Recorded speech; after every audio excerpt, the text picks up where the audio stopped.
സ്വർലോകനാടന്റെ നിത്യനാടാം ലോകം എന്നു ഞാൻ കാണുമാ നിത്യത. ഹായൻ പ്രേമമേ ഹാമേ ലോകമേ, ഹായൻ പ്രേമമേ ഹാമേ ലോകമേ എന്നു ഞാൻ കാണുമാ നിത്യത, എന്നു ഞാൻ കാണുമാ നിത്യത. Price the Lord. എല്ലാവർക്കും ഈ പകലിൽ സന്തോഷത്തിൻ്റെ വന്ദനം അറിയിക്കുന്നു. ശ്രോതാക്കൾ ഞങ്ങൾക്ക് വേണ്ടി പ്രാർത്ഥിക്കുന്നതിനും ഞങ്ങളോട് സഹകരിക്കുന്നതിനും സഹായിക്കുന്നതിനെല്ലാം നന്ദി പറയുന്നു. നിങ്ങൾ കുറേ കൂടെ ഞങ്ങൾക്ക് വേണ്ടി പ്രാർത്ഥിക്കുക, കരുതുക, ഉത്സാഹിക്കുക. ദൈവം നിങ്ങളെ അനുഗ്രഹിക്കട്ടെ. ഈ എപ്പിസോഡ് സ്പോൺസർ ചെയ്തിരിക്കുന്ന ഒരു വ്യക്തിയുണ്ട്. ആ പ്രിയപ്പെട്ടവർക്ക് വേണ്ടി പ്രാർത്ഥിക്കാം. സ്വർഗീയ പിതാവേ, യേശുവിൻ്റെ നാമത്തിൽ അങ്ങയുടെ വേലയെ സ്നേഹിച്ചുകൊണ്ട് അങ്ങയുടെ രാജ്യത്തിൽ സ്ഥിരമായ നിക്ഷേപം സ്വരൂപിക്കാനായി അവരുടെ പ്രാപ്തി പോലെ ചെയ്യുന്ന, പ്രാപ്തിക്ക് മീതേയുമായി ചെയ്യുന്ന ഈ സംരംഭത്തിനായി ദൈവത്തെ സ്തുതിക്കുന്നു. ഈ വേലയോട് കാണിക്കുന്ന സ്നേഹവും ആദരവും മറന്നു കളയാമെന്നൊക്കെ വണ്ണം ദൈവം ഒരിക്കലും അനീതിയുള്ളവനല്ലല്ലോ. അവരെ ആളാം പ്രതി വ്യക്തിപരമായി സഹായിക്കണമേ, സഹായിക്കണമേ. അവിടുന്ന് അങ്ങനെ ചെയ്യുമെന്ന് വിശ്വസിക്കുന്നു. അനുഗ്രഹിക്കണം യേശുവിൻ നാമത്തിൽ തന്നെ. Amen, amen. Praise the Lord. സ്തോത്രം. നമ്മുടെ ഇന്നത്തെ ചിന്തയ്ക്ക് വേണ്ടിയിട്ട് സങ്കീർത്തന പുസ്തകം 80-ാം അധ്യായത്തിൻ്റെ ആദ്യ 8-ാം വാക്യം വായിക്കാം. നീ മിസ്രയീമിൽ നിന്ന് ഒരു മുന്തിരിവള്ളി കൊണ്ടുവന്നു, ജാതികളെ നീക്കിക്കളഞ്ഞ് അതിനെ നട്ടു. മതി. ദൈവത്തിൻ്റെ ഒരു പദ്ധതി, ഒരു പ്ലാനിങ് കനാൻ നാട്ടിൽ ചെയ്തതിനെ കുറിച്ചാണ് ഇവിടെ രേഖപ്പെടുത്തിയത്. ഇത് ആസാബ് എന്ന് പറയുന്ന ഒരാളുടെ സങ്കീർത്തനമാണെന്ന് പറയുന്നു. അതിൻ്റെ 8 മുതൽ 12 വരെയുള്ള വാക്യങ്ങൾ, 14 വരെയുള്ള വാക്യങ്ങൾ ഇത് തന്നെ പറയുന്നു. അപ്പം അതുകൊണ്ട് ഈ മുന്തിരിവള്ളി ഏതാണെന്ന് കഴിഞ്ഞ എപ്പിസോഡിൽ നമ്മൾ കണ്ടു. ഇസ്രായേൽ ജനവും യഹൂദ പ്രിയപ്പെട്ടവരുമാണ്. അങ്ങനെയുള്ള ഈ വിഷയത്തിൽ ആദാമിന് വേണ്ടി ഉണ്ടാക്കി, അത് ആദാം നിയമം ലംഘിച്ചപ്പോൾ ദൈവം അവിടുന്ന് മാറിപ്പോയി. രണ്ടാമത് ദൈവം തീരുമാനിച്ച് ചെയ്യുന്ന ഒരു പ്രവൃത്തി എന്ന് പറയാം ഈ തോട്ടം. ഈ തോട്ടത്തിൻ്റെ പേരാണ് മുന്തിരിത്തോട്ടം. അത് യെശയ്യാ 5:1 എഴുതിയിട്ടുണ്ട്. അപ്പോൾ ഇവിടെ വായിച്ചത് ഈ മിസ്രയീമിൽ നിന്ന് കൊണ്ടുവന്ന മുന്തിരിവള്ളി. ആ മുന്തിരിവള്ളി എന്ന് പറഞ്ഞത് ഇസ്രായേലിനെയാണ്. ഇസ്രായേലിനെ കൊണ്ടുവന്ന് കനാൻ നാട്ടിൽ നട്ടു. അതിന് പശ്ചാത്തലമൊക്കെ പറയണമെങ്കിൽ വളരെ സമയം വേണം. നമുക്ക് കാര്യത്തിൻ്റെ പ്രസക്തമായ വിഷയങ്ങൾ അറിഞ്ഞാൽ മതിയെന്ന് തോന്നിയിട്ട് പശ്ചാത്തലം വിട്ടിട്ട് കാര്യങ്ങളിലേക്ക് കടക്കാം. കനാൻ നാട്ടിൽ നട്ട ഈ മുന്തിരിവള്ളി എന്ന് പറയുന്ന ഇസ്രായേൽ ജനത്തിൽ നിന്ന് ദൈവം വലിയ പ്രതീക്ഷിച്ചിരുന്നു. ദൈവം അതിനുവേണ്ടി കാത്തിരുന്നു എന്നൊക്കെ വായിക്കുന്നു. പക്ഷേ പ്രതീക്ഷിച്ച ഫലമല്ല കിട്ടിയത്. നേരെ എതിരായ ഫലമാണ് കിട്ടിയത്. പ്രയോജനമില്ലാത്ത, ഉപയോഗമില്ലാത്ത, ഉപകാരമില്ലാത്ത ജീവിത സ്വഭാവമാണ് അവരിൽ കാണാനിടയായത്. അങ്ങനെ ഇസ്രായേൽ എന്ന് പറയുന്ന ദൈവത്തിൻ്റെ പ്രഭു എന്ന് പേര് വിളിക്കുന്ന ജനം ദൈവത്തിൽ നിന്ന് വഴുതിപ്പോയതായിട്ട് അവിടെ നമുക്ക് വായിക്കാൻ കഴിയും. അങ്ങനെ ഈ മുന്തിരിവള്ളിയെക്കുറിച്ച് പ്രാർത്ഥിക്കുന്ന ഒരു പ്രാർത്ഥനയാണ്, അത് ഇസ്രായേൽ മക്കളെ നോക്കി പ്രാർത്ഥിക്കുന്ന ഒരു പ്രാർത്ഥനയാണ് 80-ാം സങ്കീർത്തനം. ആ 80-ാം സങ്കീർത്തനത്തിലെ ആ പ്രാർത്ഥനയിൽ ചൊല്ലുന്നത് 3 പ്രാവശ്യം ഒരേ പദം ചൊല്ലി. നമുക്ക് ആ പദങ്ങളൊന്ന് നോക്കിയിട്ട് ഇങ്ങോട്ട് വരാം. സ്തോത്രം. അതിൻ്റെ 3-ാമത്തെ വാക്യം വായിക്കാം. ദൈവമേ, ഞങ്ങളെ യഥാസ്ഥാനപ്പെടുത്തണമേ, ഞങ്ങൾ രക്ഷപ്പെടേണ്ടതിന് തിരുമുഖം പ്രകാശിപ്പിക്കണമേ. 7-ാം വാക്യം വായിക്കാം. സൈന്യങ്ങളുടെ ദൈവമേ, ഞങ്ങളെ യഥാസ്ഥാനപ്പെടുത്തണമേ, ഞങ്ങൾ രക്ഷപ്പെടേണ്ടതിന് തിരുമുഖം പ്രകാശിപ്പിക്കണമേ. 19-ാം വാക്യം വായിക്കാം. സൈന്യങ്ങളുടെ ദൈവമായ യഹോവേ, ഞങ്ങളെ യഥാസ്ഥാനപ്പെടുത്തണമേ, ഞങ്ങൾ രക്ഷപ്പെടേണ്ടതിന് തിരുമുഖം പ്രകാശിപ്പിക്കണമേ. ഇതാണ് പ്രാർത്ഥന. ആവർത്തിച്ച് പറയുകയാണ്. ഗതസമേന തോട്ടത്തിൽ യേശു 3 പ്രാവശ്യം പ്രാർത്ഥിച്ചു ഒറ്റ കാര്യത്തിന് വേണ്ടി. ഞങ്ങളൊക്കെ വർഷങ്ങളോളം പല കാര്യത്തിന് വേണ്ടി പ്രാർത്ഥിക്കലുണ്ട്.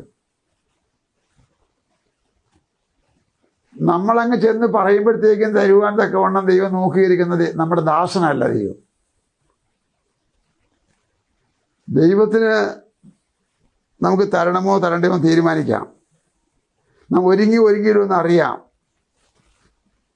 നാം പ്രാർത്ഥിക്കുന്ന ഉദ്ദേശശുദ്ധിയെക്കുറിച്ച് കൃത്യമായ ദൈവത്തിന് അറിയാം.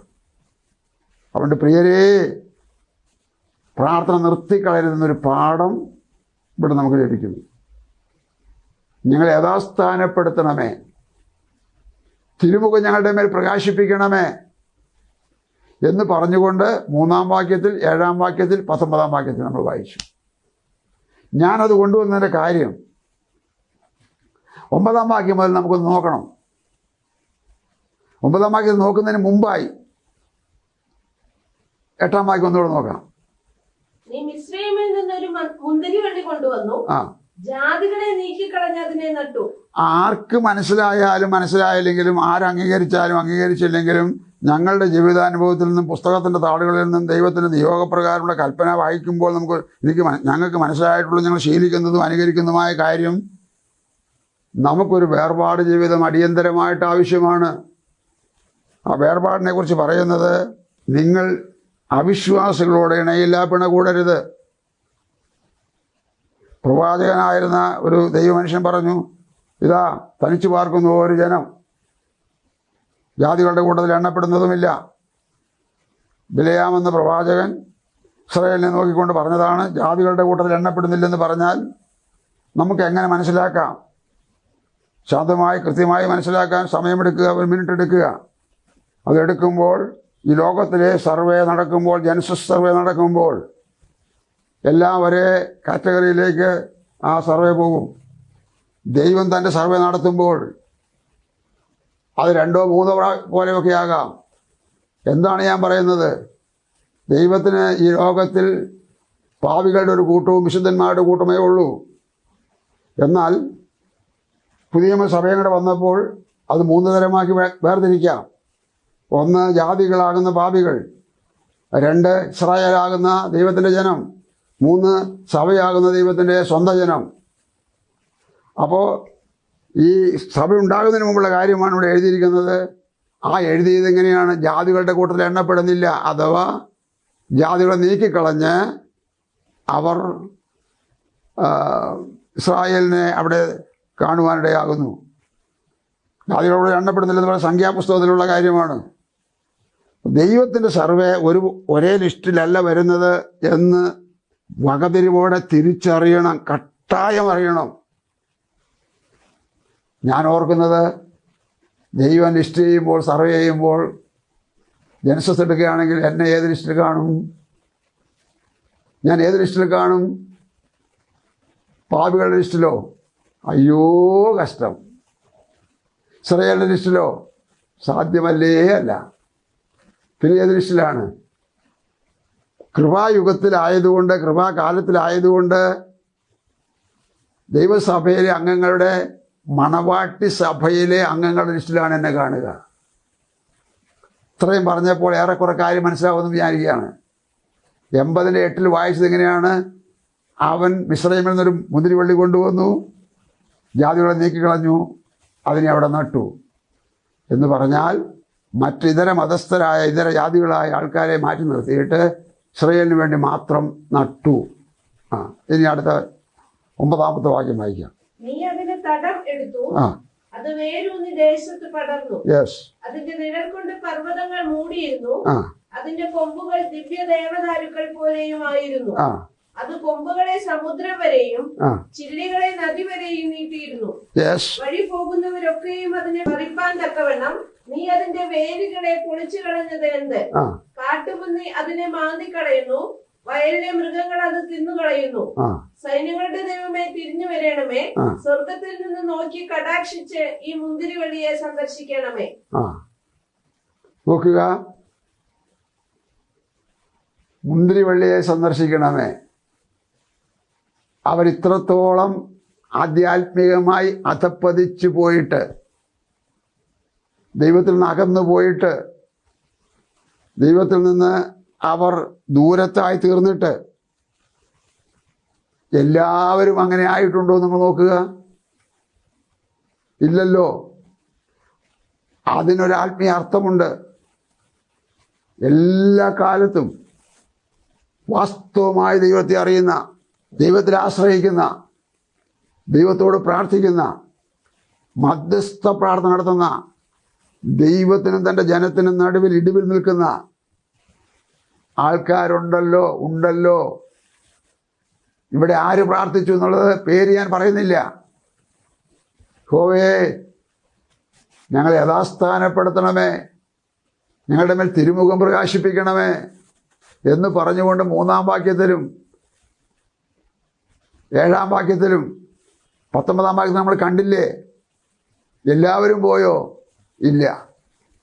ഒരു ന്യൂനപക്ഷം, ചുരുക്കം ആൾക്കാർ മാത്രമാണ് ഇങ്ങനെ പ്രാർത്ഥിക്കാനും സഹിഷ്ണുതയോടെ സഹിക്കാനും മുന്നോട്ട് നിൽക്കുന്നത്. യോഹന്നാൻ സ്നാപകന്റെ ജനനകാലത്ത് എന്ന് പറഞ്ഞാൽ സക്കരിയ പുരോഹിതന്റെ സമയത്ത് 400 വർഷത്തോളം ദൈവവചനം ദുർലഭമായിട്ട് ഇല്ലാതിരുന്ന കാലം, ദൈവം അടുത്ത് മാറിയ കാലം, ഇസ്രായേൽ ജനം വരണ്ടു പോയ കാലം, ആ കാലത്തിലും ദൈവാലയത്തിൽ സമയത്ത് നിന്ന് ശുശ്രൂഷ ചെയ്യുന്നതായ പഴയ നിയമകാലത്തിലെ കാര്യമാണ് പറഞ്ഞുകൊണ്ടിരിക്കുന്നത്. ശുശ്രൂഷ ചെയ്യുന്നതായ ഒരു എലിസബത്തിനെയും സക്കരിയാവിനെയും കാണാൻ കഴിയുന്നു, മറ്റു ചിലരെ കാണാൻ കഴിയുന്നു. അവരെ ഓർത്തിട്ട് അവരുടെ പ്രാർത്ഥനയും പ്രയത്നവും ത്യാഗവും സഹനവും സഹിഷ്ണുതയും കണ്ടിട്ട് ദൈവത്തിൻ്റെ കോപത്തെ അടക്കി മാറ്റിയിട്ടുണ്ട്. എന്നതുപോലെ ഈ കാലത്തിൽ നിന്ന് ഞാൻ പറഞ്ഞത്, ഈ 80-ാം സങ്കീർത്തനം രചിക്കുന്ന ഈ കാലത്തിലും പ്രാർത്ഥിക്കുന്ന ചിലരുണ്ടായിരുന്നു. ആ വസ്തുത ദൈവാത്മാവ് വിടാതെ പിടിച്ചെടുത്ത് രേഖപ്പെടുത്തിയ കാര്യമാണ് വായിച്ചത്. പ്രാർത്ഥിക്കുന്ന മനുഷ്യൻ ചോദിക്കുന്നു, ദൈവമേ, നീ ഇതിൻ്റെ വേലി പൊളിച്ചത് എന്ത്? സ്തോത്രം, സ്തോത്രം. എന്താണ് വേലി? സൂക്ഷ്മ നിരീക്ഷണ പഠനത്തിൽ പ്രാർത്ഥിച്ച് പ്രാർത്ഥനയുടെ ഉത്തരമായിട്ടെന്ന പോലെ ലഭിച്ചത്. ഞാനൊരു 1-2 വാക്കിൽ പറഞ്ഞ് അവസാനിപ്പിക്കാം. ന്യായപ്രമാണമാകുന്ന ദൈവപ്രമാണത്തിനകത്താണ് ഇസ്രായേലിനെ നിർത്തിയിരുന്നത്. എന്നും ദൈവം തൻ്റെ ജനത്തിന് പ്രൊട്ടക്ഷൻ കൊടുക്കുന്നവനാണ്, സംരക്ഷണം നൽകും. ആ സംരക്ഷണത്തിൻ്റെ അടിസ്ഥാനത്തിൽ നിലനിന്ന ഇസ്രായേല് വഴിവിട്ട് മാറിയപ്പോൾ, ദൈവത്തെ വിട്ട് ദൂരെ പോയപ്പോൾ ദൈവം ന്യായപ്രമാണത്തെ പിൻവലിച്ചു.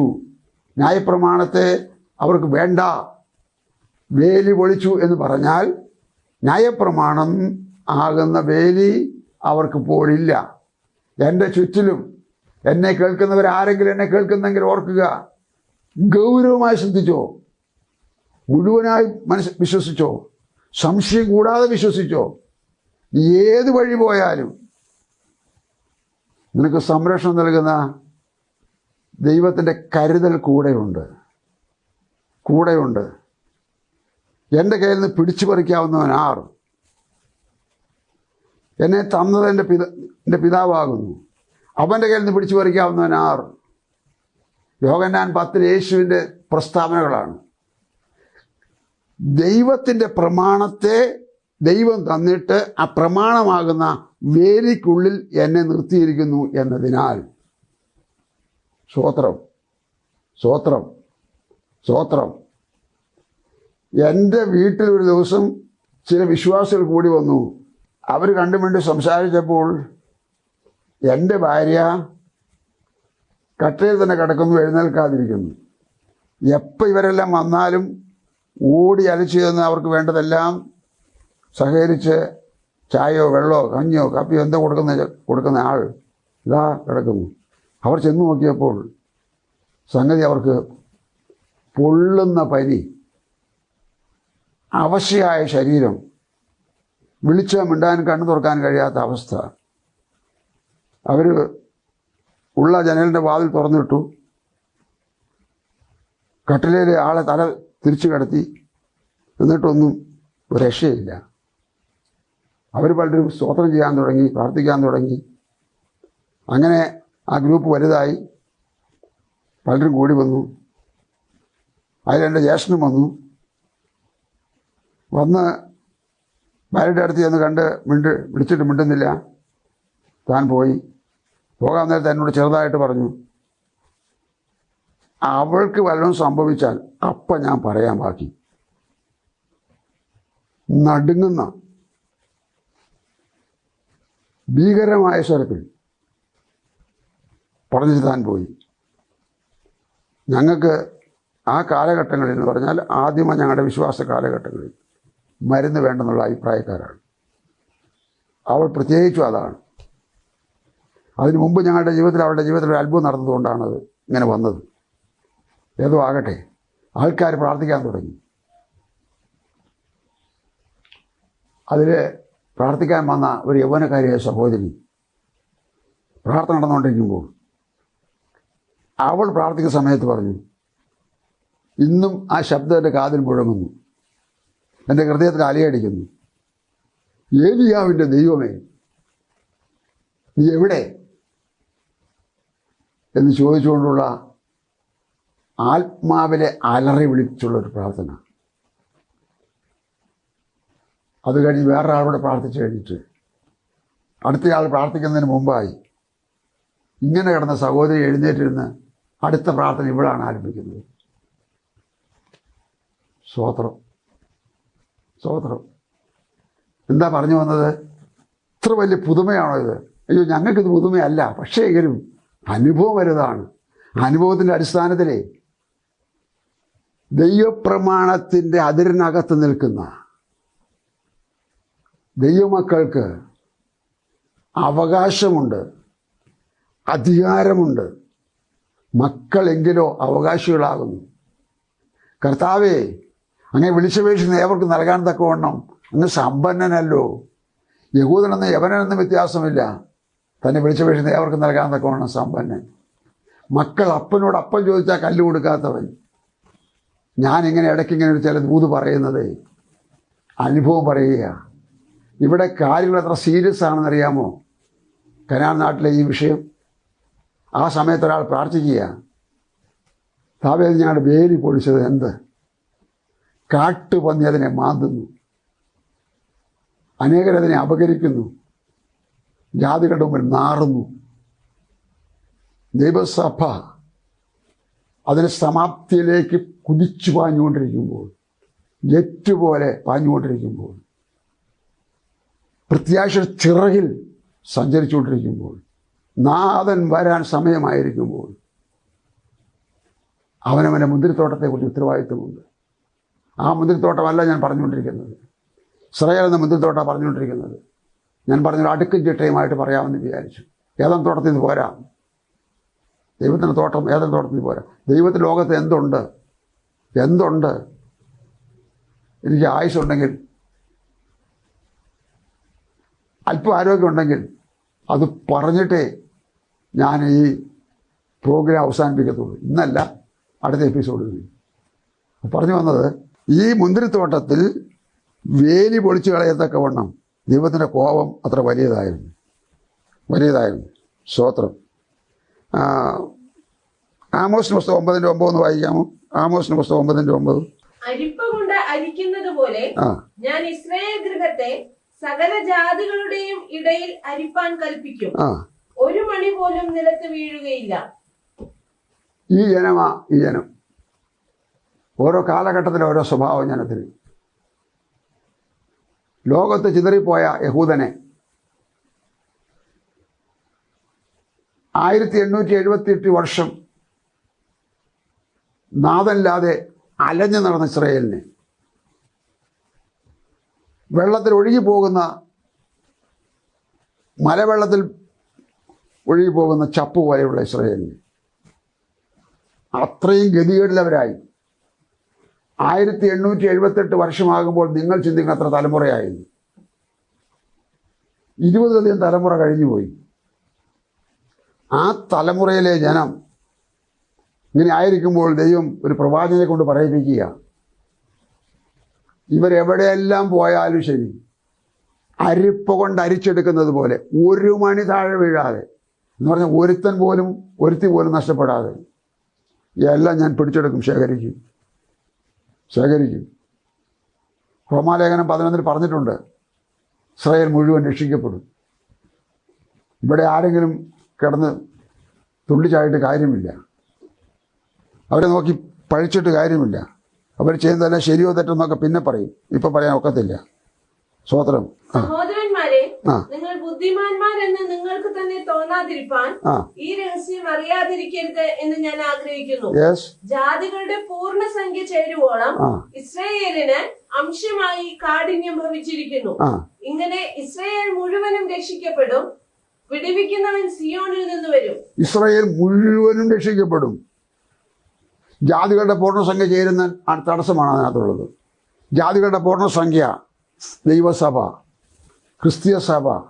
ക്രിസ്തീയ സഭ നിലവിലുള്ളപ്പോൾ അതിലേക്ക് ഇനിയും ചിലർ കൂടെ വരാൻ ഉള്ളതിനാൽ ആ വരവും കൂടെ കഴിഞ്ഞാൽ സഭ എടുക്കപ്പെടും. സഭ എടുക്കപ്പെട്ട് കഴിഞ്ഞാൽ പിന്നത്തെ ചാൻസ് ഇസ്രായേലിന് മാത്രമാണ്. ഇസ്രായേൽ മുഴുവൻ രക്ഷിക്കപ്പെടും. ഈ രഹസ്യം നിങ്ങൾ അറിയാതിരിക്കരുത്. നിങ്ങൾ മാത്രം ബുദ്ധിമാന്മാരെന്ന് വിചാരിക്കരുത്. ഇങ്ങനെ ഒരു കാര്യം ദൈവത്തിൻ്റെ പദ്ധതിക്കകത്തുണ്ട്.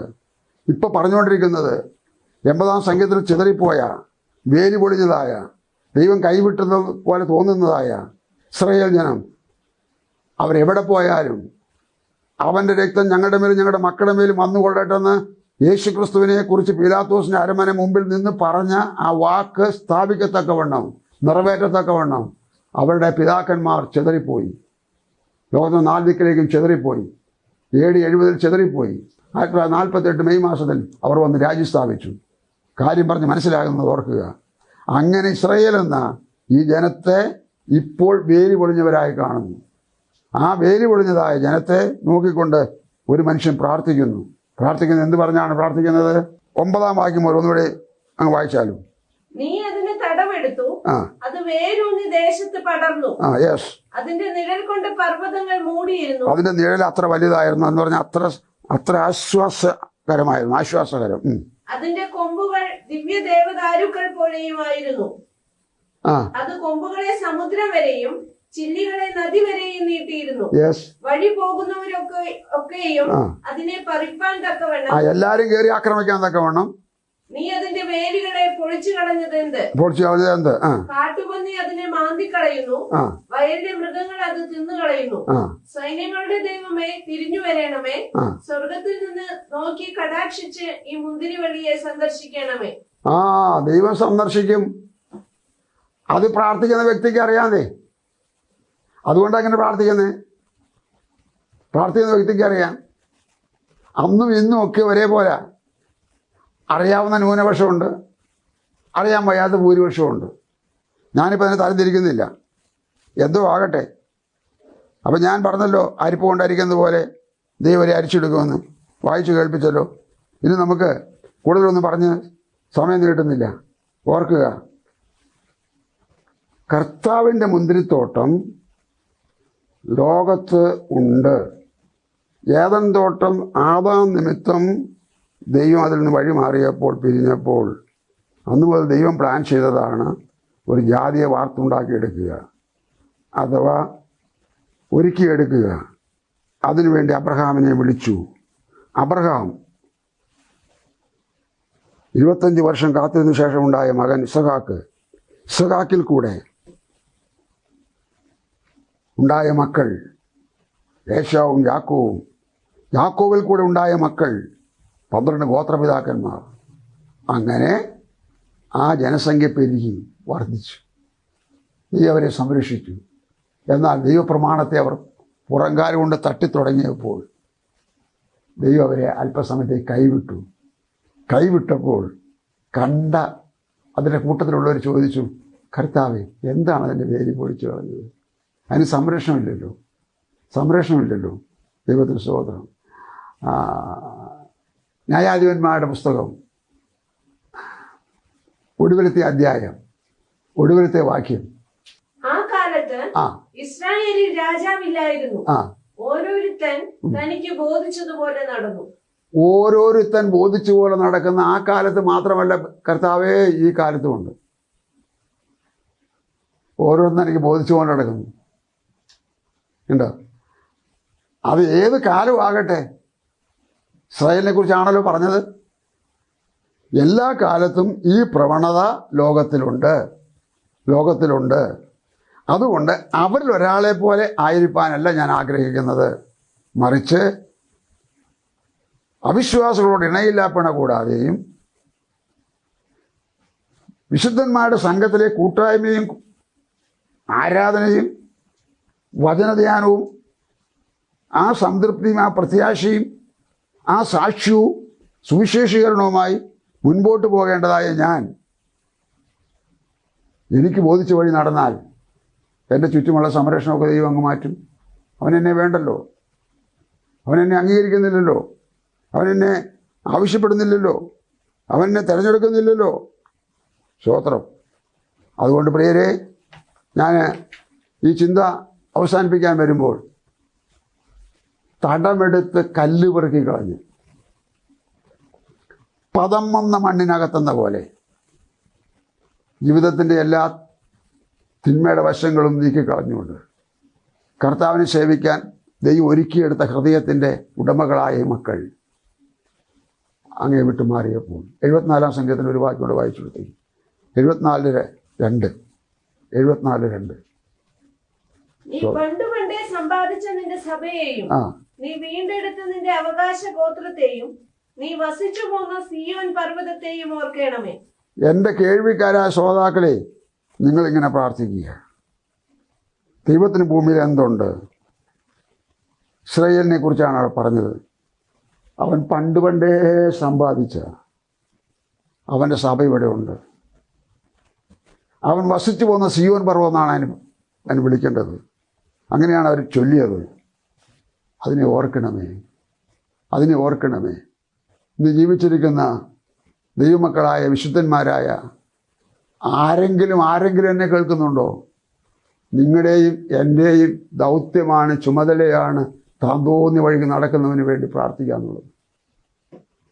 താൻ തോന്നിയ വഴിക്ക് നടക്കുന്നവൻ ലോകത്തിൻ്റെ മക്കളല്ല, അല്ലെങ്കിൽ സാധാരണ ജനമല്ല, ദൈവത്തിൻ്റെ മക്കളായി രക്ഷിക്കപ്പെട്ട് ദൈവത്തിന് വേണ്ടി ജീവിച്ച മക്കളാണ്. അവർ യഥാസ്ഥാനപ്പെടുവാൻ, സൈന്യങ്ങളുടെ യഹോവയെ തിരിഞ്ഞു വരണമേ, ഞങ്ങൾ യഥാസ്ഥാനപ്പെടുത്തണമേ, നിന്റെ തിരുമുഖം പ്രകാശിപ്പിക്കണമേ എന്നൊക്കെ നമ്മൾ വായിച്ചല്ലേ തുടങ്ങിയത്. നമുക്ക് അവസാനിപ്പിക്കാം. കർത്താവ് അനുഗ്രഹിക്കട്ടെ, സഹായിക്കട്ടെ. ദൈവം പണ്ട് സമ്പാദിച്ച സഭയുടെ ഒരു സ്വഭാവമാണ്, സഭയാണ് ഇസ്രായേൽ മക്കൾ. ആ ഇസ്രായേൽ മക്കളെ വഹിക്കാം, കരുതാം, ഓർക്കാം. കൂടാതെ ഇന്നത്തെ പുതിയ ഇസ്രായേലായിരിക്കുന്ന ദൈവത്തിൻ്റെ സഭയെ ഓർക്കാം, പ്രാർത്ഥിക്കാം. സ്വർഗീയ പിതാവേ, യേശുവിൻ്റെ നാമത്തിൽ കർത്താവിൻ്റെ കൈകളിൽ കർത്താവെ ഈ കേട്ടവരായ അങ്ങയുടെ ജനത്തെ പരമേൽപ്പിക്കുന്നു. ഓരോരുത്തരും താന്താവിൻ്റെ ബൈക്ക് ബോധിച്ചു വഴിക്ക് നടക്കാനിട വരാതെ ഒരു മടങ്ങി വരവൻ്റെ കാലവും സമയവും ആസന്നമായിരിക്കുന്നത് കൊണ്ട് ആദിമസഭയുടെ സ്വഭാവത്തിലേക്ക്, ആദിമസഭയിലെ പിതാക്കന്മാർ പഠിപ്പിച്ച പാഠങ്ങളിലേക്ക്, അവർ കാണിച്ചു തന്ന, അവർ ഉപദേശിച്ചു തന്ന ആ സത്യമായ മാതൃകാ ജീവിതത്തിലേക്ക് കർത്താവ് ഈ കേൾവിക്കാരെ കൊണ്ടുവരേണ്ടതിനായിട്ട് പ്രാർത്ഥിച്ച് അങ്ങേ പരമേൽപ്പിക്കുന്നു. തിരുവുള്ളമുണ്ടായിട്ട്, തിരുഹിതമുണ്ടായിട്ട് അത് ദൈവം നിവർത്തിക്കണമേ. പ്രാർത്ഥന കേട്ടതിനായി സ്തോത്രം. വേഗം വരുന്ന യേശുവിൻ്റെ നാമത്തിൽ തന്നെ ആമേൻ.